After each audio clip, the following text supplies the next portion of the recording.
Ay, mga pinutol na kamuting kahoy, ayan, pantanim.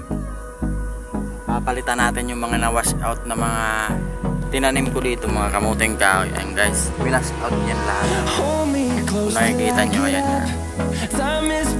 Lahat puno yan sana ng ng tinanim ko na mga kamuting kahoy. Hanggang doon. Kung nakikita nyo, may mga damo-damo na. No, I don't wanna waste what's left.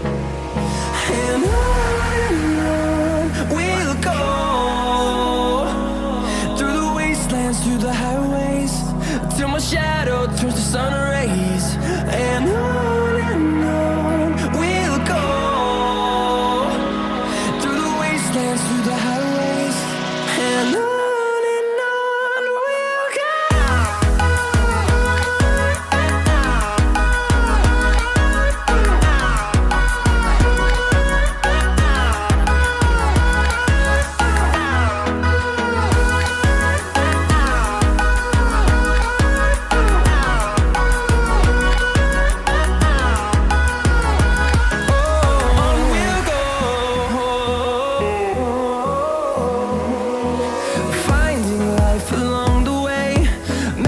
Tapos na tayo magtanim ng pinutol natin mga kamuting kahoy.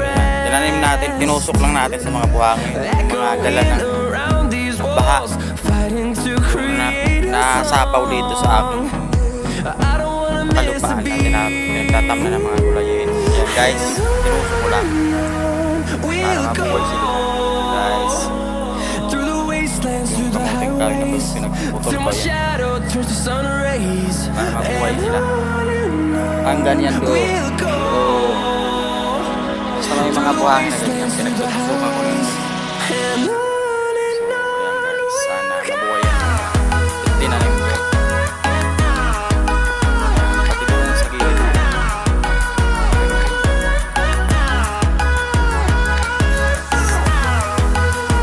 Susunod kong itatanim mga gabi.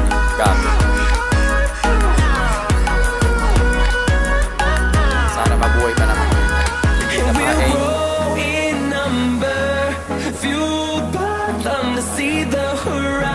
Grabe yun talaga ng bagyong buwan.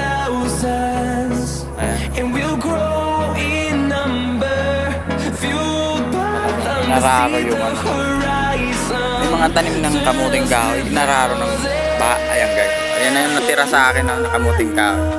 Yung mga nabuhay. Ayan. Ito guys. Ito lang natira sa akin. Malalaki na sa akin.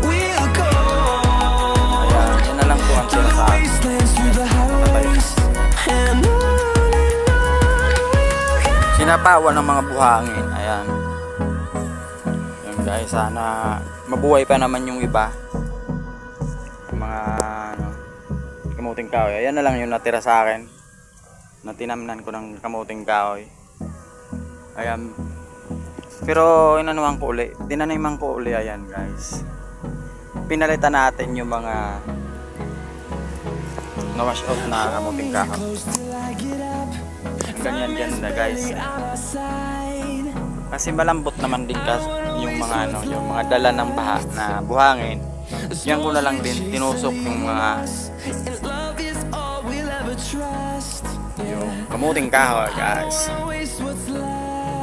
Ayan, sana mabuhay pa naman sila guys. Ayan ang bakas ng buwan na bagyo. Ayan guys. Bye bye.